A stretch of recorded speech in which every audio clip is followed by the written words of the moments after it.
Today, state lawmakers making their way to Little Rock for the third special session of this General Assembly. Thank you for joining us at 5. I'm Rolly Hoyt. The two big topics at the Capitol, school safety and tax cuts. But our Ian Russell has been following today's developments. Folks would like to talk about more than that. Ian, what's the latest?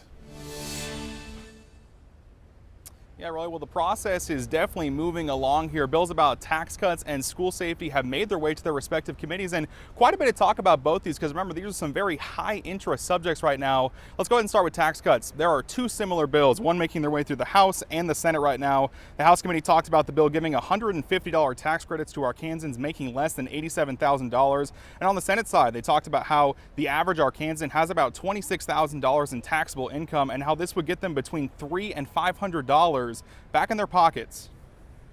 You know, we're going to start giving some of your money back. So that's, to me, with a surplus, the best thing to do is to try to give some of that money back.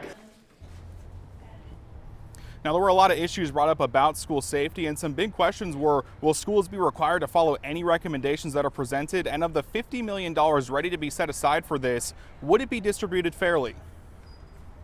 But we are here in this special session. Let's go ahead and appropriate money that's needed to implement those suggestions when the time comes.